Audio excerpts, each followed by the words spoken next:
ஆண்டவரும் இரட்சகருமான இயேசு கிறிஸ்துவின் பரிசுத்தமான நாமத்திற்கு மகிமை உண்டாவதாக.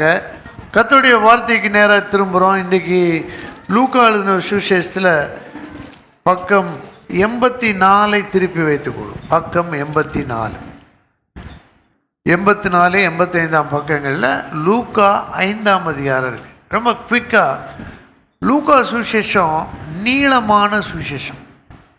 லூக்கா சுவிசேஷத்தை எழுதினவர் பவுலை போல அவர் யூதர் அல்ல, அவர் யூதர் அல்லாத கிரேக்கர். அவர் ஒரு டாக்டர், அவர் ஒரு சரித்திர ஆசிரியர். பவுலோட கூட பல மாதங்கள் பிரயாணம் பண்ணினவர். டைரி எழுதுகிற மாதிரி எழுதி வச்சு அந்த 2 புத்தகங்களையும் எழுதியிருக்கிறார். லூக்காவையும் அப்போஸ்தலர் நடபடியும் எழுதியிருக்கிறார். அவர் யாருக்கு எழுதினார்னா மகா கனம் பொருந்திய தியோப்பிலுக்கு எழுதியிருக்கிறார். தியோப்பிலுனா தியோஃபிலஸ். நான் சொல்லியிருக்க மாட்டேன், இறை அன்பு, தேவநேசன், அந்த மாதிரி பொருள் உள்ள ஒரு பெரிய ஒரு மாண்புமிகு பதவியில் இருந்தவருக்கு ஒருத்தருக்கு மட்டும் லூக்கா எழுதுகிறார். ஒருத்தருக்கு தான் எழுதினார். இதே ஒருத்தருக்கு மாதிரி தான் இருக்குது. ஆனால் பாருங்கள், இந்த 2000 வருஷத்தில் லட்சக்கணக்கான மக்கள் நூற்றுக்கணக்கான மொழிகளில் இந்த சுவிசேஷத்தை படிச்சிருக்காங்க. லூக்கா சுவிசேஷத்தை வைத்து ஜீசஸ் ஃபில்ம், இயேசுன்ற ஒரு படம், அதை உண்டு பண்ண பில் பிரைட்னு ஒருத்தர் கேம்பஸ் குரூசேடில். இதுவரை உலகத்தில் அந்த அளவுக்கு யாருமே அதிகமான இடம் அந்த வேறு எந்த படத்தையுமே பார்த்ததே கிடையாது. அத்தனை மொழிகள்லேயும் அது மொழிபெயர்க்கப்பட்டது. லூக்கா சுவிசேஷத்தில் அவ்வளவு வல்லமை எல்லா புத்தகத்துலையும் இருக்குது. ஆனால் விசேஷமாக இந்த படத்தை பார்த்துக்கிட்டு இருக்கும்போதே பிசாசு ஓடிருக்கு. படத்தை பார்த்துக்கிட்டு இருக்கும்போதே அற்புதங்கள் நடந்திருக்கு. அந்த படத்தை பார்த்துக்கிட்டு இருக்கும்போதே நிறைய மக்கள் ஆண்டோடன் திரும்பியிருக்காங்க. லூக்கா சுவிசேஷத்தை வச்சு நீங்கள் கூட கூகுளில்னா யூடியூப்பில் லூக்ஸ் காஸ்பல் தமிழ் அப்படின்னு போட்டிங்கன்னா ஃப்ரீயாக அங்கே இருக்கும், பார்க்கலாம். அதை தான் அடிக்கடி எல்லா பாட்டிலையும் காமிக்கிறாங்க. இப்போ இந்த லூக்கா சுவிசேஷத்தில் இன்றைக்கி 5ஆம் அதிகாரத்தை நம்ம பார்க்க போகிறோம். 5ஆம் அதிகாரத்தில் 4 முக்கியமான பகுதிகள் இருக்குது. சொல்லப்போனால் 5 இருக்குது. இந்த 4 விசேஷமாக நம்ம பார்க்க போகிறோம். நல்ல தெளிவாக இந்த 5ஆம் அதிகாரத்தில் 4 சம்பவங்கள் இருக்குது. 4 இருக்குது பார்த்தீங்களா. ஒன்று சீமோன் பேதுரு, 2வது குஷ்டரோகியை ஆண்டவர் சுத்தம் பண்ணுறாரு, 3வது திமிர்வாதக்காரனை சோமாக்குறாரு, 4வது லேவிய சோமாக்குறாரு. இந்த ரைட் சைடில் இருக்க ஆர்டரை மாற்றி சொல்லலாம். அந்த ஆர்டரில் என் கூட சொல்லுங்க பார்க்கலாம். நம்பர் 1 யாரோட பேசுகிறாரு? இயேசு கிறிஸ்து. சீமோன் 2வது, 3வது, 4வது. இதில் நல்லா பார்த்தீங்கன்னா திமிர்வாதக்காரனை பற்றி தான் அதிகமான வசனங்கள் இருக்குது. 85ஆம் பக்கத்தில் 18லேருந்து அதுக்கப்புறம் 26 வரை ஒரு பாதி பக்கம் யாரை பற்றி தான் எழுதியிருக்கு? திமிர்வாதக்காரனை பற்றி எழுதி. பேதுருவை பற்றி அதுவும் ஏறக்குறைய நல்லா பெருசு. குஷ்டரோகி ஒரு 4-5 வசனம் தான். லேவி 2 வசனம் தான். இப்போ நம்ம சேர்ந்து யோசிக்கிறோம் பார்த்தீங்களா? இப்படி தான் நம்ம பைபிளை பார்க்கணும். வாசிட்டோம் 2000 வாசித்தோம், அப்படி இல்லை, பார்க்குறோம் எல்லோரும் சேர்ந்து. நீங்கள் பதில் சொல்கிறது ரொம்ப சந்தோஷமான காரியம். இதில் என்ன கவனிக்கிறோம்? ஒரு உண்மை என்னென்னா, இயேசு மக்களை நேசிக்கிறார். அவர் உலகம் முழுவதையுமே நேசித்தார். தேவன் தம்முடைய ஒரே பேரான குமாரனை விசுவாசிக்கிறவன் எவனோ அவன் கெட்டு போகாமல் நித்திய ஜீவனை அடையும்படிக்கு அவரை தந்தருளி இவ்வளவாய், அதாவது கோடி மக்களை தேவன் நேசிக்கிறார். அவர் ஒருத்தரால் தான் அவர் நேசிக்க முடியும். நம்ம மற்றவங்களுக்கு இயேசுவை பற்றி சொல்லும்போது சொல்ல வேண்டிய முதல் வாக்கியம், கடவுள் உங்களை என்ன பண்ணுறாரு? நேசிக்கிறார். அப்போ தான் புரிய ஆரம்பிப்பாங்க. அப்புறம் விளக்கி சொல்லணும். ஆனால் ஒவ்வொருத்தரையும் நேசிக்கிறார். Price the Lord. எப்படி நேசிக்கிறாரு? ஒவ்வொருத்தரையும் நேசிக்கிறார். ஒரு சின்ன வார்த்தை பார்க்க போகிறீங்க. இயேசுவும்ன்ற வார்த்தை பார்க்க போகிறீங்க. நல்லா பாருங்கள். இயேசுவும், அந்த வார்த்தையை சேர்ந்து சொல்லுவோமா? இயேசுவும். இயேசுன்னு போட்டிருக்கு, டேஷ் இல்லை, அங்கே என்ன வார்த்தை எழுதலாம்? இயேசுவும் ஆட பிரைஸ் காட். எப்படி என் நோட்ஸ் பார்த்தீங்களா?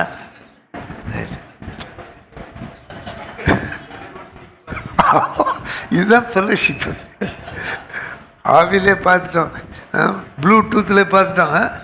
கருத்து ஏன் சந்தோஷமாக பேசுகிறோன்னா கர்த்தருடைய வார்த்தையை பேசுகிறோம், கர்த்தருடைய பிரசன்னத்தில் சந்தோஷம். அதனால தான் சிற்றின்பம்லாம் நமக்கு தோணாது. ஐயா அதை இருக்கு பார்த்துட்டு பாரு, இவ்வளோ சந்தோஷமாக இருக்குது, ரொம்ப நல்லா இருக்குது. இயேசுவும் நானும், இது சொல்லவே கொஞ்சம் பயமாக தான் இருக்குது. ஆண்டவராக இயேசு ராஜாதி ராஜா நியாயாதிபதி, அந்த இடத்துல எப்படி ஏன் நான் சொல்லலாமா சொல்லக்கூடாதா? ஆண்டவர் என்ன பேசுகிறாருன்னா சொல்லலாம், அப்படி சொல்லலான்னு ஒரு இடம் கொடுக்கறதுக்கு பேர் தான் கிருபை. என்னது? கிருபை. அங்கே இடம் கொடுக்காம தண்டிச்சிருக்கலாம், ஆனால் தண்டிக்கலை, அதுக்கு பேர் இரக்கம். என்னது? இந்த டேஷுக்கு ஒரு பக்கம் கிருபை, இன்னொரு பக்கம் இரக்கம். கிருபை என்னன்னா தகுதியே கிடையாது, எனக்கு தகுதி கிடையாது. நான் ஊழியத்தில் இருக்கலாம், இன்னும் அடிக்கடி யோசிக்கிறேன், ஆண்டவரே உங்கள் கிருபை இல்லைன்னா உண்மையில்லை ஆண்டவரே, இந்த இவ்வளோ வருஷம் ஊழிய கணக்கு நான் செஞ்சது, லெட்டர் போட்டது, வச்சது, அதெல்லாம் கணக்கிலே ஏறாது. உங்களுடைய தேவனே நான் இருக்கிறது உமது கிருபையால் இருக்கிறேன். 1 கொரிந்தியர் 15:10. இந்த பக்கம் இருக்கிறது இரக்கம். தேவன் இரக்கம் வச்சனால தான் நமக்கு தண்டனை கிடையாது. Price the Lord. இப்போ கிருபையும் இரக்கமும் நம்ம யோசிக்கலாம். இயேசுவும் உண்மையாக இந்த ஆண்டவர் இந்த வாரத்துக்காக ஜெபம் பண்ணிட்டு இருந்தப்போ இதை சின்னதாக யோசித்து பார்த்தேன். இயேசுவும் நானும். அடுத்த ஸ்லைட் பாருங்கள், இதை படம் இருக்கான்னு பார்ப்போம். இயேசுவும், இது பாருங்க, யாராவது இது எப்போ பகல்லையா மத்தியானமா எப்போ? நைட்டு. சரி, ஒருத்தர் வயசானவரா வயசு குறைஞ்சவரா? வயசானவர். யாராவது வயசானவங்க வந்து ஆண்டவர் பார்த்தாங்களா? பேர் ஞாபகம் இருக்கா? பேதுருவா? எதுனாலும் சொல்லலாம், இங்கே ரைட் தப்பே கிடையாது. எது சொன்னாலும் ரைட்டுக்கு கொண்டு வந்துடலாம். நிக்கோதேமு, பிரைஸ் தி லார்ட், தேங்க்யூ. நிக்கோதேமு. இப்போ என்ன பண்ணுறோம், நம்ம சபையாக யோசிக்கிறோம். இயேசுவும் நானும் சொன்னோம், ஆனால் காஸ்பலில் சுவிசேஷத்தில் இயேசுவும் நிக்கோதேமும். அடுத்த படம் பார்ப்போம். ஒரு அம்மா இருக்காங்க, பக்கத்தில் என்ன இருக்குது? கிணறு, சமாரிய கிணறு. பார்த்தீங்களா? யோசிக்கிறோம். இதுக்கு பேர் தான் தியானம். இயேசுவும் நிக்கோதேமுன்னா கொஞ்சம் சந்தோஷமாக இருக்குது. இயேசுவும் சமாரியாசுன்னா அந்த அம்மா வந்து பாவம் செஞ்சவங்க, பயங்கரமான விபச்சாரத்தில் இருந்தாங்க. அவங்கள ஆண்டவர் நேசித்தார். அவங்கள எப்படி நேசித்தார்னா, அவங்க எப்படி இயேசுவுக்கு சாட்சியாக மாறலாம். அவங்கள யாரும் பார்த்துருக்கவே மாட்டாங்க. அதனால தான் மத்தியானம் தண்ணியில் ஆள்லாம் நேரத்தில் தண்ணி எடுக்க வந்தாங்க. அது ஆண்டவருக்கு தெரியும். அந்த நேரத்தில் அவருடைய பயணத்தை அந்த வழியாக அவர் அமைத்து கொடுக்கிறார். பிதாவின் சித்தம் அதுவாக இருந்துச்சு. அங்கே தான் அதை பற்றி பேசுகிறார். தெரிஞ்ச கதை பாருங்கள். அந்த அம்மாகிட்ட ஆண்டவர் பேச, எனக்கு தெரியாதா நீ செஞ்ச பாவம், அப்படி சொல்லவே இல்லை. அந்த அம்மாவை உணர செய்தார். என்ன செய்தார்? அவருக்கு எல்லாம் தெரியும், படிப்படியாக வெளிப்படுத்துகிறார். அந்த அம்மாவுக்கு ரொம்ப ஆச்சரியமாக இருக்குது. யாருமே இப்படி பேச மாட்டாங்க, என்கிட்ட தண்ணியே கேட்க மாட்டாங்க, நான் ஒரு பாவியான ஸ்திரீன்னு எல்லாருக்குமே தெரியும். என்ன பண்ணுறது, என் வாழ்க்கை தான். ஆனால் அந்த அம்மாவை இயேசுவின் சாட்சியாக தேவன் மாற்றினார். அடுத்து இன்னொரு படம் பாருங்கள். இங்கே யார் இருக்கா? மரணம்னு சகிதம் போல.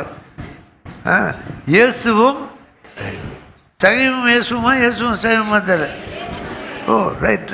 இயேசுவும் சகிவும் எல்லாம் கீழேருந்து அவரை மேலே பார்ப்பாங்க. இவர் மேலேருந்து கீழே ஏரோப்ளைன் வியூ. அவர் பேரெல்லாம் தெரியாது, மரத்தில் ஒளிஞ்சிருப்போன்னு போனார். அவர் அவ்வளவு டெஸ்பரேட், ரொம்ப அவசரமாக பார்த்தா ஆகணும், ஒரு பேச முடியாட்டி கூட பரவாயில்ல பார்க்கணுன்னு ஒழிஞ்சிக்கிட்டு இருந்த இயேசு என்ன பண்ணார்? பார்த்தது மட்டும் இல்லை, பேரை சொல்லி என்ன பண்ணார்? இப்போ சகி என்ன சொல்லுவார் இயேசுவை பற்றி? முதல் வாக்கியமே என்கிட்ட என் பேரை சொல்லி தான் கூப்பிட்டாரு. Price the Lord. அடுத்து வேறு யார்? இது யார்? வெரி குட், நல்லா யோசிக்க. இயேசுவும் சீமோன் பேதுரும் பல முறை 1 to 1, அதாவது ஒத்தைக்கு ஒத்த இயேசு அவ்வளவு நேசிச்சார் சீமோன் பேதுரு. ஏன்னா அவருக்கு நிறையா பலவீனங்கள் இருந்துச்சு. அவருக்கு ஒரு ஸ்டெடி மைண்டே இல்லை. எப்போதுமே பார்த்திங்கன்னா சில வீட்டில் பேசுவாங்க, என்ன உளராதீங்க, கேட்டிங்களா அந்த வார்த்தை? உளராதீங்கன்னா சிரிக்கிறாங்க சிலர். சிரித்தா எனக்கு என்ன புரிஞ்சுன்னா உங்களுக்கு புரிஞ்சிருச்சுன்னு புரியுது. பேதுரு உளறதுல மண் பேசாமல் இருந்திருக்கலாம் வாய மூடிட்டு. நல்ல ஒரு அனுபவத்துக்குள்ளே போனோடனே ஆண்டவரே அப்படியே 3 கூடாரம் போட்டோம், ஏதோ இவர் கூடாரம் போட்டு அவரை தங்க வைக்கிறோம். ஆனால் அவரை தான் ஆண்டவர் ரொம்ப கான்சன்ட்ரேட் பண்ணார். அவருக்கு தான் அதிகமாக, அவர் ஒரு ஆளுக்கு தான் பைபிள்லேயே போட்டிருக்கு, உனக்கா நான் சிமோனே சிமோனேல உங்கள் பேரை போட்டால் கூட அது உள்ளே போகாது, ஏன்னா அவன் பேர் தான் அங்கே இருக்குது.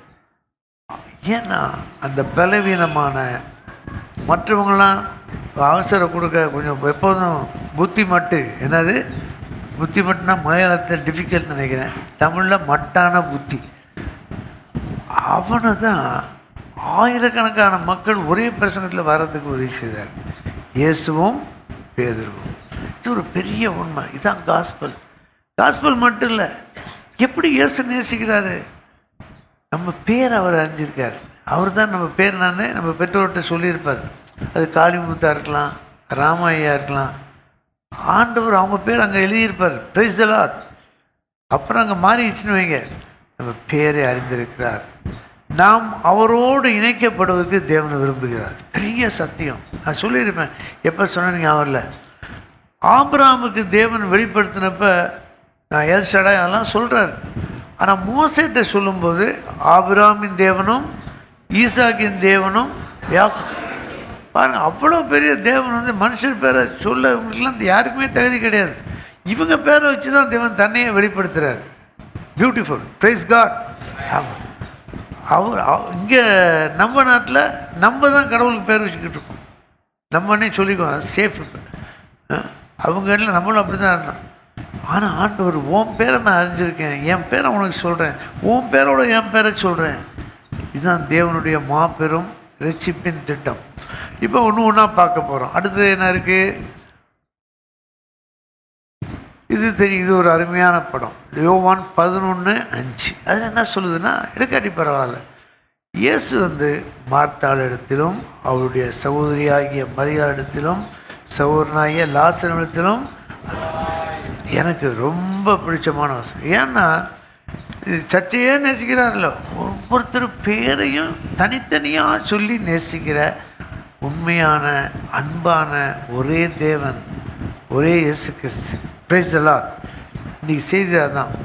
நீங்கள் ஒரே ஒருத்தர், என்கிட்ட ஒருத்தர் ஒரு முறை சொன்னார், நீ ஒரே ஒரு ஆள் இருந்தால் கூட உனக்காக இயேசு மறிச்சிருப்பார். உலகத்தில் உள்ள கோடிக்கணக்கான மறித்தது உண்மை தான். ஆனால் அவனுடைய அன்பு அதை விட பெருசு. நீ ஒரு ஆள் தான் இருக்க, நீ ரசிக்கப்படனா நரகத்துக்கு போ. ஆனால் உனக்காக அவர் மறித்தார். எனக்கு பெரிய வெளிச்சமாக ரொம்ப சந்தோஷமாச்சு. அவ்வளோ என்ன நேசிக்கிறாரு ஆண்டவர். நீங்கள் அடிக்கடி ஆண்டவர்கிட்ட, ஆண்டவரே எவ்வளவு என்னை நேசிக்கிறீர் சொல்லிக்கிட்டே இருந்தீங்கன்னா எளிதாக பாவமான எண்ணம் உங்கள் உலகத்தில் வராது. கசப்பு, பிடிவாதம், இச்சையான எண்ணம் வரவே வராது. எஸ், என்னை எவ்வளவா நேசிக்கிறார். இதெல்லாம் பரிசுத்தமாக இருக்கிறதுக்கான இந்த வசனம் பார்த்திங்கன்னா அதுதான் அந்த வசனம். இப்போ இந்த ஒன்றா பார்க்க போகிறோம். என் கூட பார்த்துக்கிட்டே வாங்க. 85ஆம் பக்கம் 85ஆம் பக்கம் வச்சுக்கோங்க. இதில் திமிர்வாதக்காரன் அவன் குணமானது வருது. அது பாருங்கள், அப்பப்போ சொல்லிகிட்டே போகலாம்.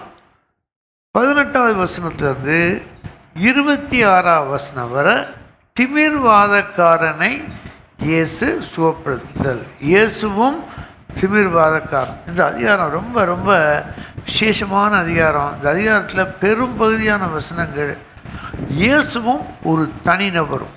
4 பேரும் 4 வித்தியாசமான நிலையில் இருந்தாங்க. 4 பேரையும் இயேசு தனி கவனம் செலுத்தி அவங்களோட பேசுகிறாரு, அவங்ககிட்ட கேட்குறாரு. அவங்க வாழ்க்கையில் மறக்க முடியாத அற்புதங்களை என்ன பண்ணுறாரு, செய்கிறார். அதே மாதிரி தான் உங்களுடைய வாழ்க்கையிலையும் இயேசு கிறிஸ்து இன்றைக்கும் செய்து கொண்டு இருக்கிறார், இன்னுமேலும் செய்வார். இப்போ இந்த 4 பகுதியிலும் இயேசு சொன்ன வாக்கியங்கள் இது 20. இப்போ பாருங்கள், நான் சொல்ல என் பின்னாடி சொல்லுங்கள். மனுஷனே, உன் பாவங்கள் உனக்கு மன்னிக்கப்பட்டது. இதுதான் தேவன் ஒரு மனுஷன்ட்ட சொல்லக்கூடிய மிக பெரிய சிறந்த வாக்கியம் தான். நான் உன்னை படைத்தேன் அதெல்லாம் ஆண்டவர் சொல்லலாம். ஆனால் இந்த மனுஷன் பாருங்கள், அவன் ஒன்றுமே செய்ய முடியாது. திமிர்வாதக்காரன் அசையவே இல்லை. அதாவது கழுத்து கீழே அடிபட்டால் தான் அது பேராப்ளீஜியான்னு சொல்லுவாங்க. கழுத்துக்கு கீழே செயல்பட்டு. இங்கே கூட ஒரு தம்பி இங்கே இருக்கார் பாய்ஸ் ஹோமில். அவருக்கு அப்பப்போ போய் நம்ம ஊழியர்கள் ஜெபம் பண்ணுறாங்க, உற்சாகப்படுத்துகிறாங்க. இங்கே இந்த மனுஷன் அதை போல் அவன் படுத்த படுக்க. அங்கே பாருங்கள் என்ன நடக்குதுன்னா, அவனுக்கு எந்திரிச்சு போக முடியாது. அவன் பேசுகிற மாதிரியே தெரில. ஒருவேளை பேச முடியாமல் இருந்தானே என்னமோ தெரில, வாயவே திறக்கலை. அவன் மன்னிப்பு கேட்ட மாதிரி கூட தெரில. அப்போ 4 பேர் அவனுக்காக ஒன்றுபடுறாங்க. 4 பேர் என்ன பண்ணுறாங்க? ஒன்றுபடுறாங்க. எனக்கு ரொம்ப ஆச்சரியமாக இருக்கும். எப்போ 4 பேர் ஒரு மனுஷனுக்காக ஒன்றுபடுறாங்களா, அங்கே பெரிய அற்புதம் நடக்கும். நம்ம அப்படி இல்லை.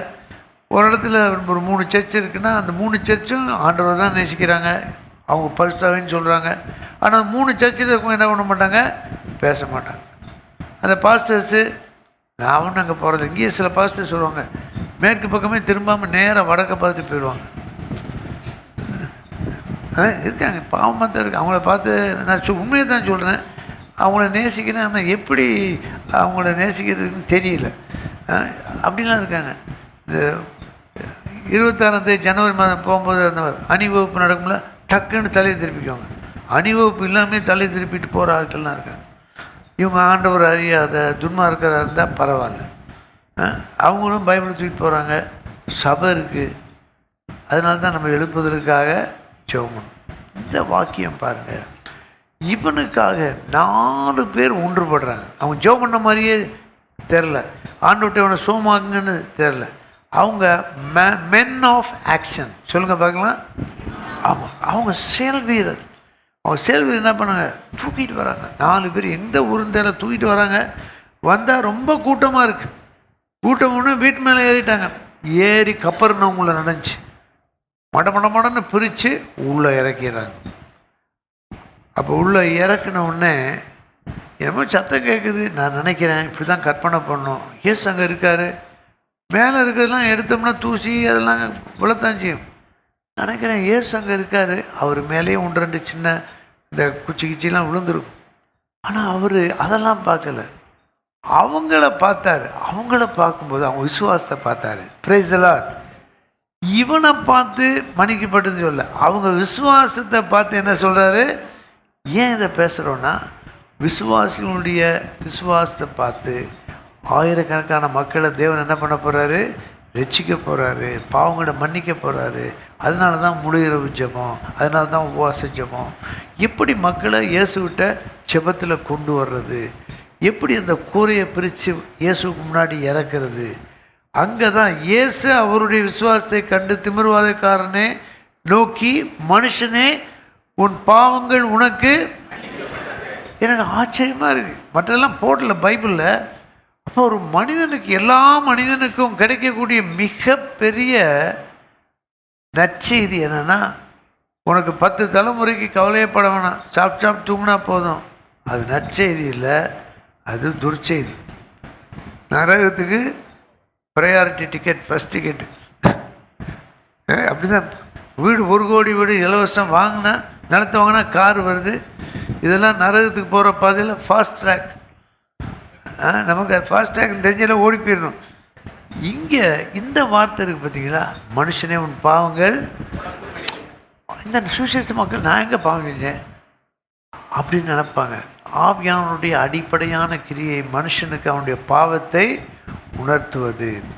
ஆனால் இங்கே அவன்கிட்ட ஆண்டவர், மனுஷனே உன் பாவங்கள் உனக்கு எப்படி மன்னிக்கப்பட முடியும்? நான் சொல்கிற வசனம் எல்லாம் சேர்ந்தே சொல்லலாம். ரத்தம் சிந்த இல்லாமல் பாவ மன்னிப்பில்லை. இயேசுவின் ரத்தம் பாவங்களை மூடுகிறது, பாவங்களை கழுவுகிறது, பாவங்களை அக்கிரமத்தை கணக்கை விட்டு எடுத்து போடுகிறது. இதுக்கு பேர் தான் என்னது? பாவம் மன்னிப்பு. இது நமக்கு ஆண்டவர் கொடுத்துருக்காரு, நம்மகிட்ட சொல்லியிருக்காரு வித்தியாசமான விதத்தில்.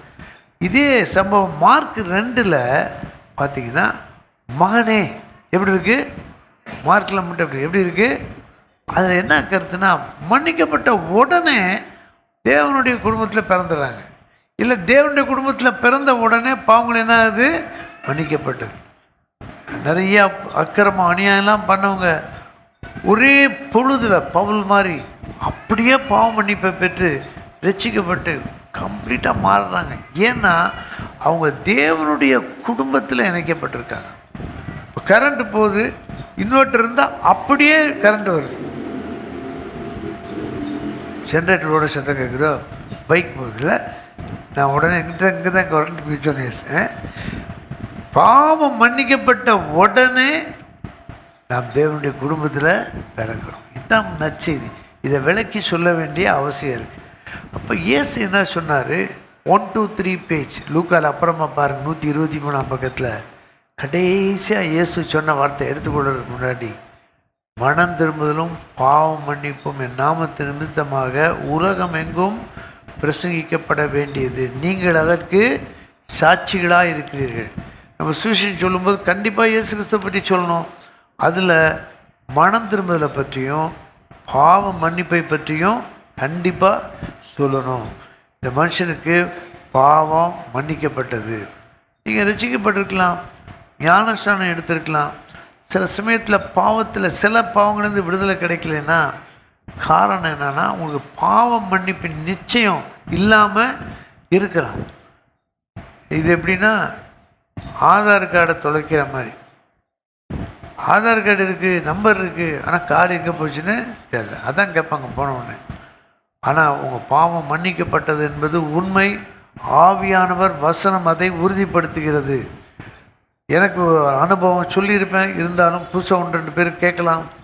ரசிக்கப்பட்டேன் 14 வயசாக இருக்கும்போது. நல்ல வல்லமையான அனுபவம். அழுதேன், ஒப்பு கொடுத்தேன், விசுவாசித்தேன், மனம் திரும்பினேன். ஆனால் வாழ்க்கை சடார்னு மாறலை.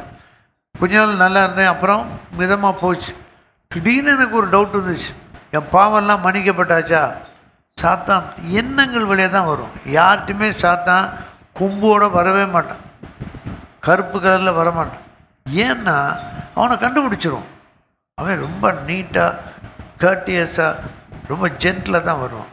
அவன் வேலையை ஏமாத்துகிற வேலை தான். அப்போ எண்ணத்தின் மூலமாக தான் வரும். பாவங்கள்லாம் மன்னிக்கப்படலை, இந்த 2-3 பாவம், இந்த பாவம்னா நினச்சிட்ருக்க, நீ மன்னிக்கப்படலை, நீ என்ன ரசிக்கப்பட்டேன்னு நினச்சிட்ருக்க எண்ணங்கள். ஆண்டவர்கிட்ட சோமன் எனக்கு கொடுக்கப்பட்ட ஆலோசனை, பைபிளை வாசி, வாக்கு தத்துவத்தை கேளு, ஆண்டவரை கொடுப்பார். அதே மாதிரி வாசேன். ஏசாயா 44:22 பக்கத்தில் வந்தோடனே அப்படியே எனக்கு வெளிச்சமாக தெரிஞ்சுது, ஆச்சரியமாக படிச்சிருக்கேன் அந்த வசனம். 44:22 உன் மீறுதல்களை என் கூட சொல்கிறீங்களா? உன் மீறுதல் மேகத்தை போலவும் உன் பாவங்களை கார்மேகத்தை போலவும் அகற்றி விட்டேன். என்னிடத்தில் திரும்பு, உன்னை நான் மீட்டு கொண்டேன். இந்த வசனம் வந்துச்சு பாருங்கள், எனக்கு கிடைச்சது பாவம் மன்னிப்பின் நிச்சயம். இதை மறக்கவே இல்லை, எழுதி வச்சுருக்கேன் பழைய பைபிளில். 18/5/1965 பைபிளில் உங்கள் வாழ்க்கையில் நடைபெற்ற முக்கியமான சம்பவங்களுடைய டேட் இருக்கணும். அப்போ ரொம்ப சந்தோஷமாக இருக்கும். இப்போ பாவம் மன்னிப்பு நிச்சயம் இல்லைன்னா ஜோமனுங்க, ஆண்டவரை கொடுப்பார். இது நம்பர் 1. 2வது சம்பவம், அது குஷ்டரோகியை சுத்தமாக்குறது. 12ஆம் வசனத்துலேருந்து 15ஆம் வசனம் வரை இதே பகுதி மார்க் 1லேயும் மத்தேயு 8லேயும் இருக்குது. மார்க்கு 1ல் மத்தேயு 8ல் இதே சம்பவத்தை தான் பார்க்குறோம். இங்கே ஒரு பட்டணத்தில் குஷ்டரோகம் நிறைந்த மனுஷன் பட்டணத்துக்கு வரான். உண்மையிலே சொல்ல போனால் பட்டணத்துக்கு அவங்க என்ன பண்ணக்கூடாது? வரக்கூடாது. இப்போ லேவியராமம் படிச்சுக்கிட்டு இருக்கோம். 13-14 நீங்கள் படிச்சிருப்பீங்க. 2 அதிகாரமும் குஷ்டரோகத்தை பற்றிய பிரமாணங்கள். குஷ்டரோகி விலகி இருக்கணும், அவனை தொட்டால் தீட்டாயிரும், அவன் உட்கார்ந்த இடம் தீட்டு, அவனை சுத்திகரிக்கணும்னா ஆசாரியன் அவனை குவாரண்டைன், கொரோனா பண்ண மாதிரி 1 வாரம் வச்சு பார்க்கணும். டெஸ்ட் இருக்குது, அதெல்லாம் நெகட்டிவானால் தான் அவனை வெளியே விடணும். இல்லைனா அவன் சத்தம் போட்டே போகணும், தீட்டு பக்கத்தில் வராதிங்க, மணியை கூட அடிச்சுட்டு போங்க, பக்கத்துலேயே போக முடியாது. இங்கே முதல்ல பாருங்கள், ஒன்றுமே செய்ய முடியாத ஆளை 4 பேர் கொண்டு வந்து அவன் போகிறத பார்த்திங்கன்னா திமிர்வாதக்காரன். அவன்கிட்ட ஆண்டவர் என்ன சொன்னார்? எழுந்து, நம்ம சபையின் மூப்பர் பேர் எம்ஏ ஆபிரகாம் சொன்னாங்க வருஷ துவக்கத்தில், எழுந்துன்ற வார்த்தை ஒரு 3 இடத்துல வருது, 3-4 இடத்துல வருது. எழுந்து எழுந்து இங்கே மன்னிக்கப்பட்டதுன்னு சொல்லிட்டு அப்புறம் படுக்கை இருந்து எடுத்துகிட்டு போன்றார். அவன் அப்படியே கொஞ்சம் கொஞ்சமாக ஒவ்வொரு மசிலாக சரி அவங்க ஒரு 10 இடம் கையை முடக்கி காலை முடக்கி அதெல்லாம் இல்லை. இயேசு வந்துட்டாருன்னா இன்ஸ்டன்ட், என்னது உடனடியான சர்வாங்க சுகம். அவன் தூக்கிட்டு எப்படி போகிறான் பாருங்க அந்த வசனம். தேவனை மகிமைப்படுத்தி தன் வீட்டுக்கு போனான். எல்லாரும் ஆச்சரியப்பட்டு மகிமைப்படுத்தினார்கள். அவர்கள் பயம் நிறைந்தவர்களாகி அதிசயமான காரியங்களை என்று கண்டோம். அவனை இதுவரை பார்க்காத ஆள்னா, அவனை திமிரக்காரனை கூட பார்த்துக்காம இருந்தவங்க தான் தூக்கிட்டு வந்தவங்க இருக்காங்க. எல்லாருக்கும் முன்னாடி தேவனுடைய நாமம் என்ன பண்ணப்பட்டது? மகிமை. இங்கே குஷ்டரோகி பக்கத்துலேயே போகக்கூடாது. ஆனால் அந்த குஷ்டரோகி இயேசுகிட்ட வர்றான். அவனுக்கு கிடைக்க வேண்டிய தண்டனை தான், அங்கே இறக்கம் கிடைக்குது. அவனை இயேசு என்ன பண்ணுறாரு? தொடுறார். இது 2வது சம்பவத்தில் அவர் தமது கையை நீட்டி அவனை தொட்டு எனக்கு சித்தம் உண்டு சுத்தமாக என்றார். இங்கே குஷ்டரோகம் சுகமாகணும்னு ஜெபம் இல்லை, என்ன ஆகணும்னு ஜெபம் பண்ணுறான்? சுத்தமானது தான் முக்கியம். ஆசாரியனுக்கு சுகம் முக்கியம் இல்லை, சுத்தம் தான் முக்கியம்.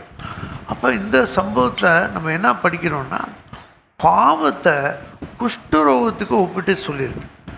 சில சமயத்தில் அந்த வெளியே அந்த 10 மாதிரி இருக்கிறது, இங்கே வண்டு கடி பல வார்த்தை சொல்லுவாங்க. அது 10 மாதிரி இருக்கிறது தோல் மட்டும் இல்லை, தோலோட அடியிலையும் நிறைய பாதிப்பு இருக்கலாம். நரம்பெல்லாம் கெட்டு போகலாம், பல வகையான தொழுநோய் இருக்குது.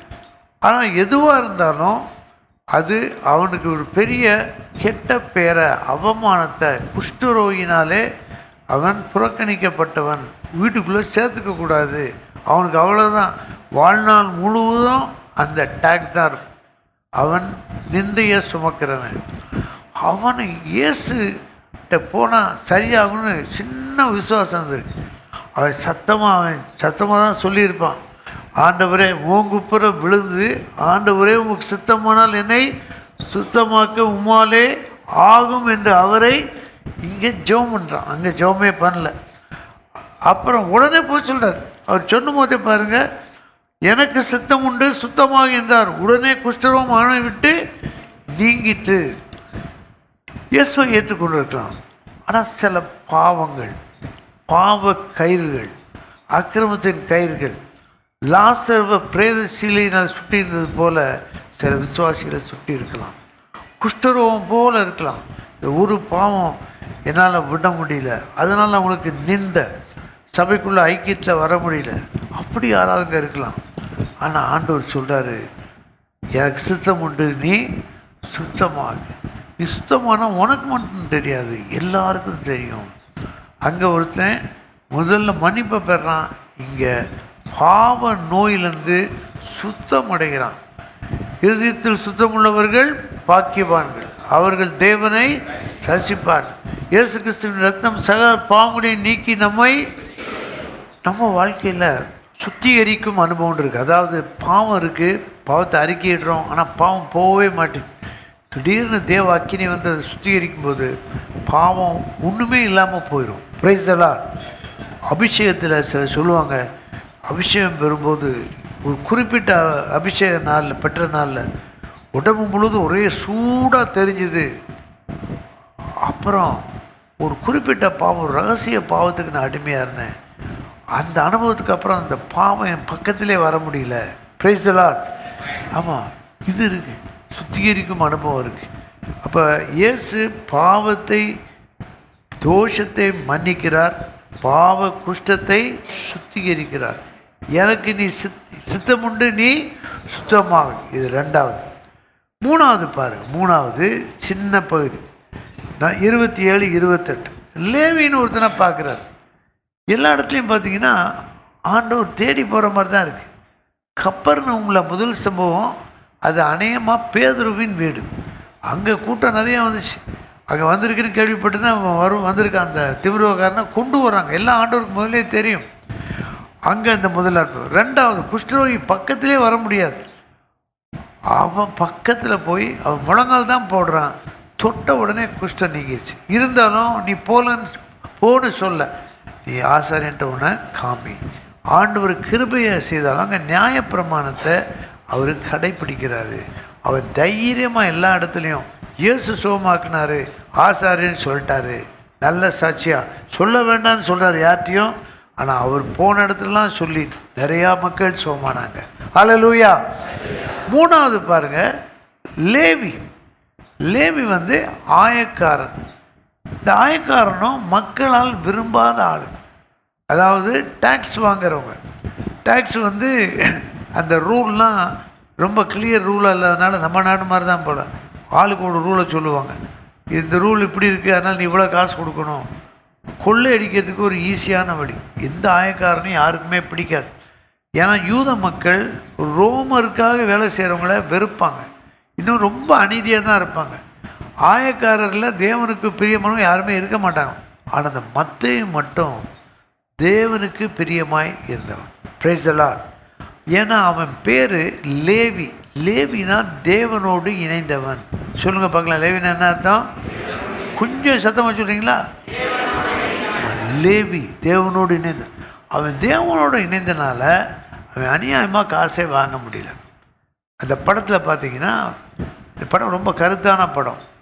ஆயத்துறை வெவ்வேறு இடங்களில் இருக்கலாம்.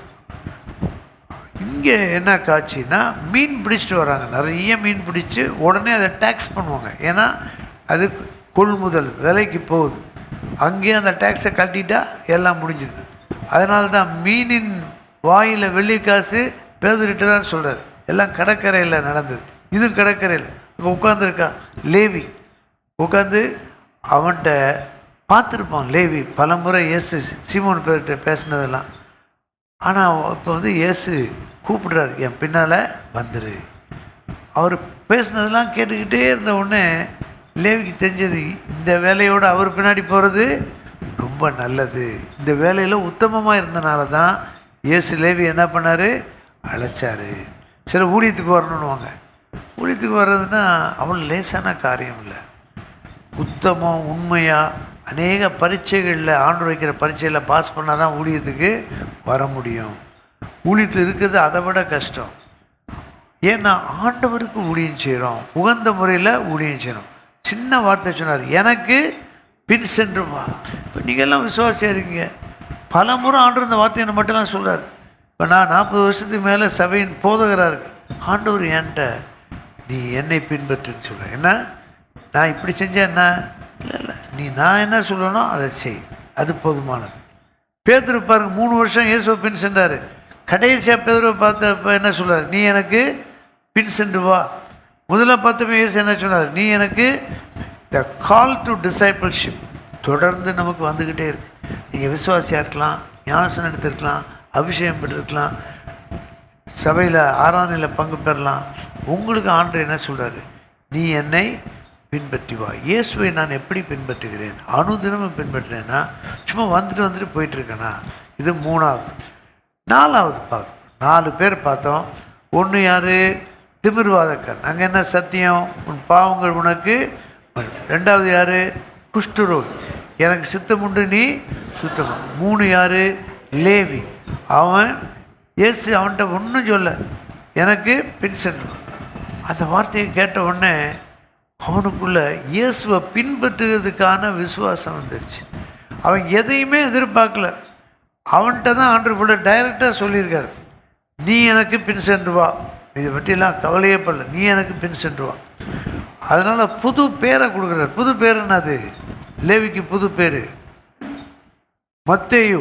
லேவிக்கு பேர் என்னது, மத்தேயு. மத்தேயுன்னா தேவனுடைய ஈவுன்னு அர்த்தம். எதுக்கு பின்பற்றி வர சொன்னார்னா, ஒரு ஊழியக்காரர் சொல்லுவார்,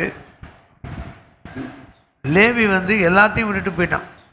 அங்கே இந்த வரி பணம் மீன்லாம் இருந்திருக்கும், எல்லாம் விட்டுட்டு ஒன்றே ஒன்று எடுத்துகிட்டு போனான். எதை எடுத்துகிட்டு போனான் லேவி, வரி பணம் கணக்கு எழுதணும்ல, பேனாவை மட்டும் எடுத்துகிட்டு போயிட்டான். பரவாயில்ல, பேனா கொடுத்தியா, என்னை பற்றி எழுது. அதான் மத்தேயு 9:9. மத்தேயு சுவிசேஷம் எழுதுனது இதே லேவி தான். அப்போ ஆண்டவருக்கு தெரியும் யார் மூலமாக என்ன செய்யணும்னு. கடைசி பார்க்க போகிறோம். இது 5ல் முதல் பகுதி 11 வசனங்கள். நல்ல தெரிஞ்ச கதை. திரளான மீன்களை பிடிக்க ஆண்டவர் உதவி செய்கிறார்.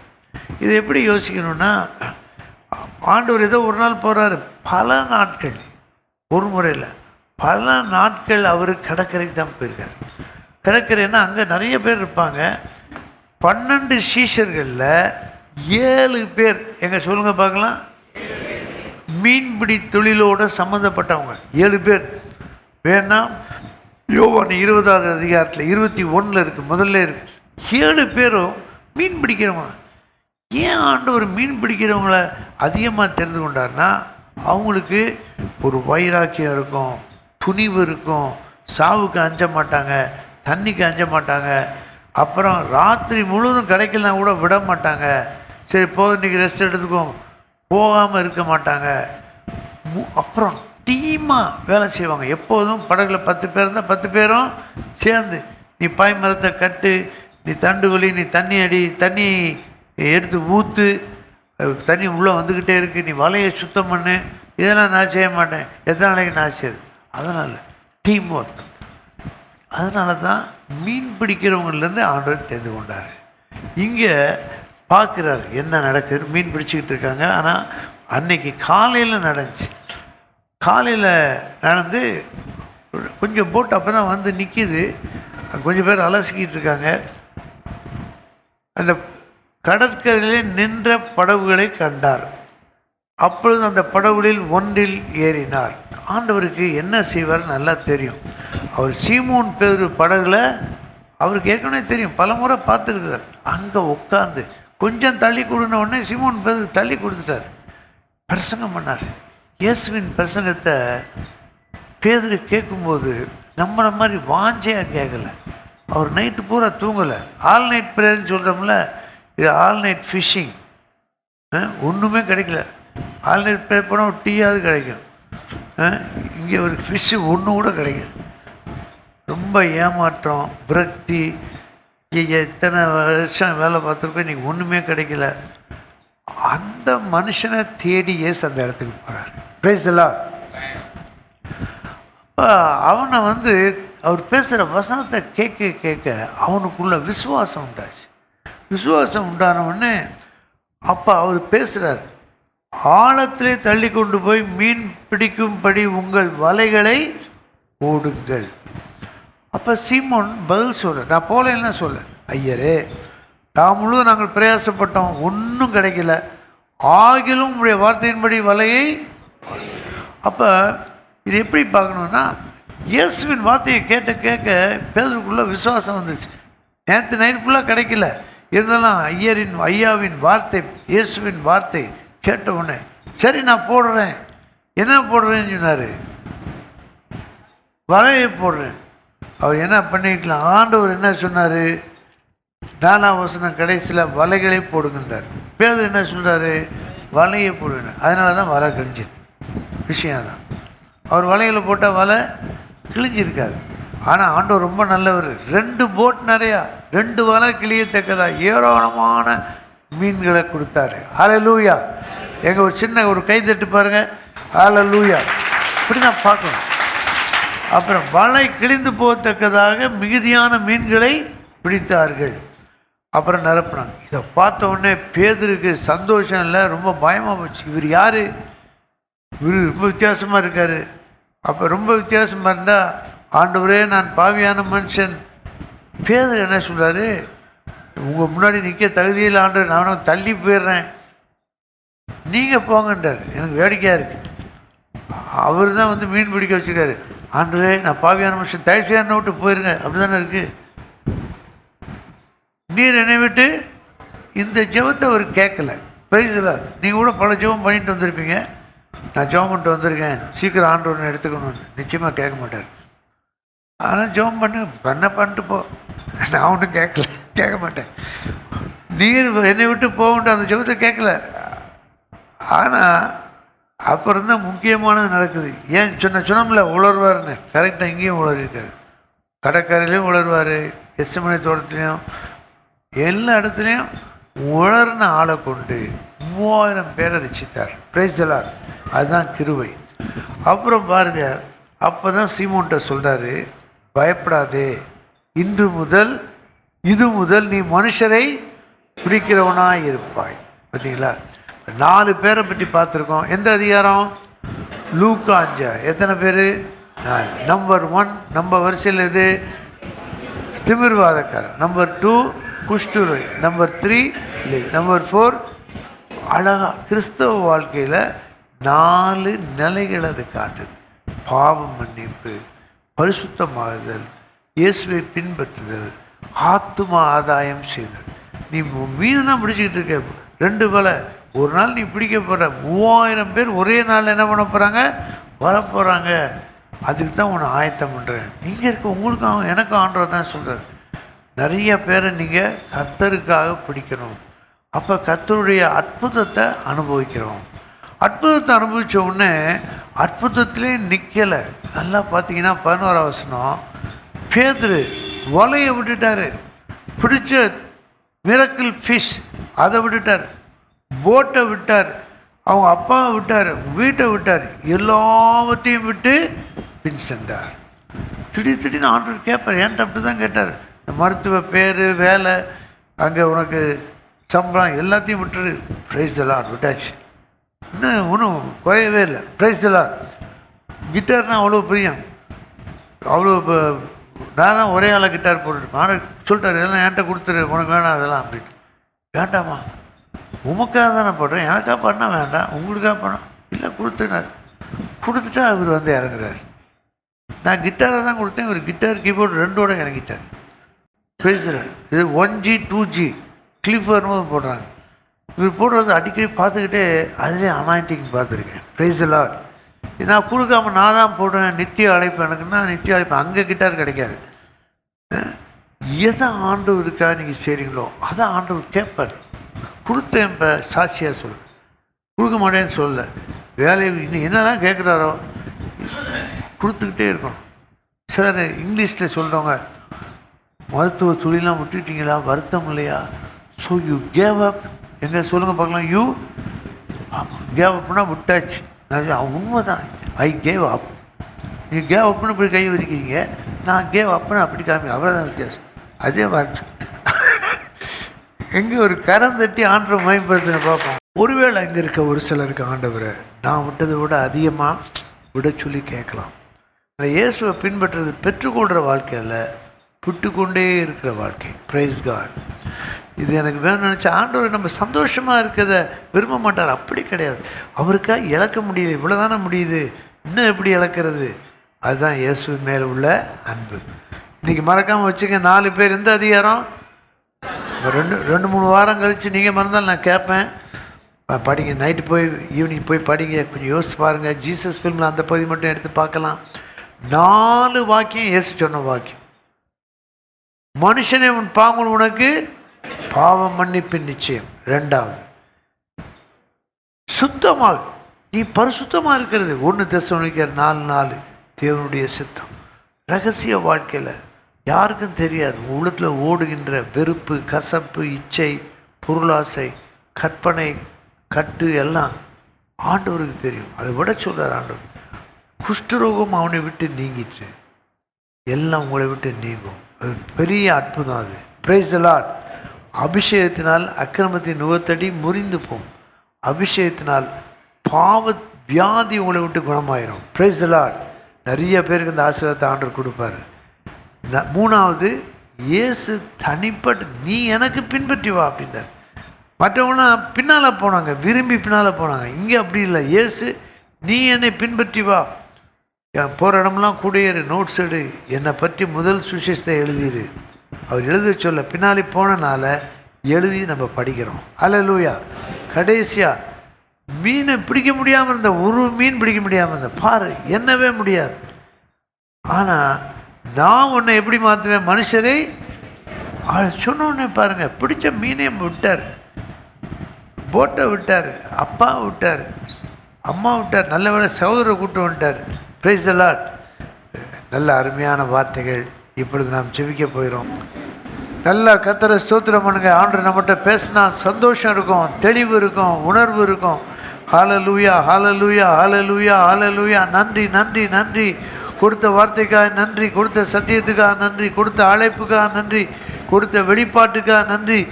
ஆண்டவரே, உண்மை அதிகமாக நேசிக்க, பாவ மன்னிப்பு நிச்சயத்தை பெற்றிருக்க, பாவ வியாதி சுத்தமாயிருக்க உம்மை பின் செல்ல ஒவ்வொரு நாளும் ஆண்டு நாங்கள் மனுஷரை பிடித்து ஆத்தும ஆதாயம் செய்து சீஷராக்கும் பணியை சிறப்பாய் செய்ய ஒவ்வொருவருக்கும் அந்த கிருபை உருவாகட்டும். இன்றைக்கு விருப்பத்தையும் செய்கையும் உருவாக்க ஆரம்பித்துள்ள ராஜா. இந்த வார்த்தைகள் எங்களுக்குள்ளே தொடர்ந்து கிரியை செய்யட்டும். சாட்சிகளாய் மாற்றும் கர்த்தாவே. திரளான மக்கள் வரும்போது அவர்களை கவனிக்க, பராமரிக்க, போஷிக்க, நடத்த, கண்காணிக்க, ஆலோசனை கொடுக்க திரளான மக்கள் சபையிலிருந்து எழும்புவார்களாக. ஆசீர்வதிக்கவே ஆசீர்வதியும். ஜனமாய் இஸ்ரவேலரை ரட்சியும், எழுப்புதலை தாரும், பாதுகாத்தலும், வருகைக்காய் ஆயத்தப்படுத்தும். சீக்கிரமாய் வாரும். பாடுபடுகிற விசுவாசிகள் ஊழியக்காரர்களை பலப்படுத்தும். இயேசு இரட்சகர் நாமத்தில் நன்றியோடு கேட்கிறோம் பிதாவே, ஆமென். தேவரீரன் இருளை எல்லாம் வெளிச்சமாக்கி நீர் எனது விளக்கை ஏற்றி வைத்தீர். ஓ ஓ தேவரீரன் இருளை எல்லாம் வெளிச்சமாக்கி நீர் எனது விளக்கை ஏற்றி வைத்தீர். ஒரு சேனைக்குள்ளே பாயச் செய்து போரிடச் செய்தீர். மதிலை எல்லாம் தாண்டிடச் செய்தீர். நல்லவரே வல்லவரே, நல்லவரே வல்லவரே. ஸ்தோத்திரமே ஸ்தோத்திரமே ஸ்தோத்திரமே அப்பா அப்பா. உன் கிருபை எனக்கு போதும் அப்பா அப்பா.